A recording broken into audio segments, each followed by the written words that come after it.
महाराष्ट्र के परभणी शहर में हनुमान प्रतिमा को हटाए जाने को लेकर बड़ा विवाद खड़ा हो गया है और यह विवाद अब सियासी और सांप्रदायिक रंग लेता नजर आ रहा है।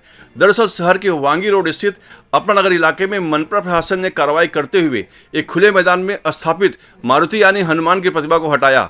बताया जा रहा है कि यह कार्रवाई 24 मार्च की सुबह पुलिस बल की मौजूदगी में की गई, जहां मंदिर की दीवार और टीन सेट को भी तोड़ दिया गया। जैसे ही खबर फैली, इलाके में आक्रोश भड़क उठा।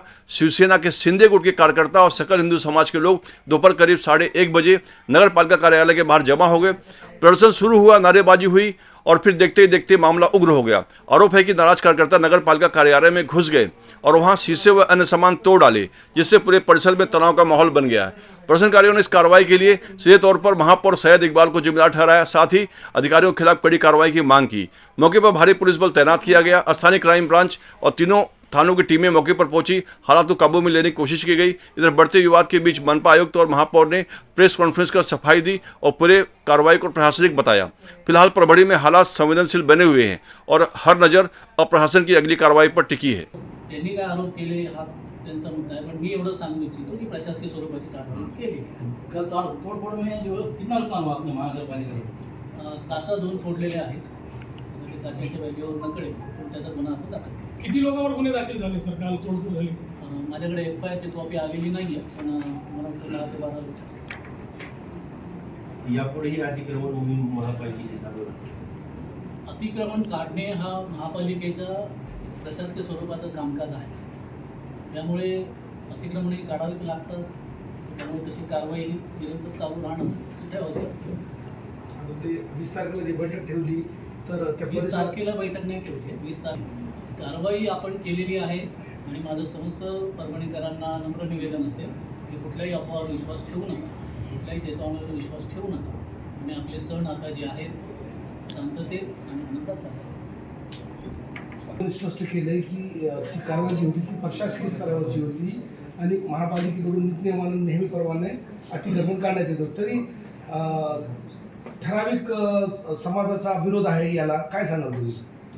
ते विरोधासाठी काय म्हणत नाही मी, ते पॉलिटिकल त्यांचा विषय केला त्यांनी, जेणे की हे प्रशासकीय कारवाई होती। आता कमिशनर साहेबांनी तुमच्या समोर सांगितलं आणि हा विषयामध्ये आता मला काय बोलायची गरज राहिली नाही असं मला समजतं।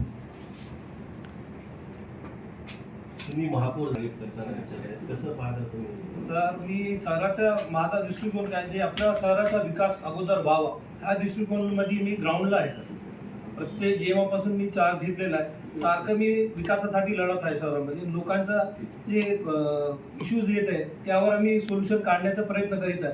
डे बाय डे आम्ही ते ग्राउंडवर जाऊन त्यांची समस्या जाणून घेण्याचा प्रयत्न करीत आहे, जेणेकरून त्यांना जे मूलभूत सुविधा जे वंचित राहिलेले आतापर्यंत ते त्यांना कशी आपण द्यावी ह्याच्यावर आमचा जास्त भर आहे आणि इकडे तिकडे आम्ही न पाहता आम्ही विकासाकडे काम करणार। महापौर झाल्यापासून तुम्ही महापालिकेच्या विविध विभागाला भेटी दिल्या, शाळा असतील, प्राथमिक आरोग्य केंद्र असतील, तुम्ही पाहणी केली, फार दुरावस्था होती। कसं चित्र आहे महापालिकेच्या वेगवेगळ्या विभागाचं आणि काम करण्याचं? सगळं आपला परभणीचे जे आता अगोदरचा काळ असा गेलेला आहे, काम जे करायचं होतं ते काम झालेलं नाही। त्या अनुषंगाने आम्हाला ते पाठीमागे जायचं नाही सर। आता प्रेझेंट आपण कसं चांगलं करू शकता याच्यावर आमचं लक्ष आहे। आता नेमकं काय प्रमुख तुम्हाला वाटतं की काम करण्यासाठी सध्या? स्वच्छतेचा विषय आहे सर। आपल्या परभणीमध्ये धुळाचं प्रमाण जास्त आहे आणि जे मूलभूत सुविधामध्ये पाणी ते आपल्यापाशी डेली येत नाही, जेणेकरून आम्ही त्यांचा ठराव घेऊन आमचे जे पाणी पुरवठा आहे त्यांना कॉन्फिडन्समध्ये घेऊन आपण कसा पाणी ॲक्टिव्ह डेली देऊ शकतात त्या अनुषंगाने आम्ही बोलत आहे। अभी फिलहाल में आपने कहा कि ये जो इतना बड़ा सेंसिटिव मामला था प्रशासन की तरफ था, आपको कुछ मालूम नहीं, लेकिन आज आप जो तो महापौर दोनों बैठे हुए, आपने ये पूरे अधिकारियों को बुलाकर आपके पास अभी ऐसे इशू लिए क्या कुछ कि भाई आप आगे आने वाले दिनों में? नहीं, अभी हम लोग ने अभी टाइम ही हुआ नहीं, कल ही इंसिडेंट हुआ और महापालिका में आज भी वो लोग मोर्चा लेकर आए थे, तो हमने सुना भाई उनकी भी पहले बात सुन लेते उनकी जो क्या डिमांड है, उसके बाद हम जो भी एक्शन लेना है हमारी तरफ से लीगली एक्शन हम लेंगे और उसके लिए कोई डिले नहीं होगा।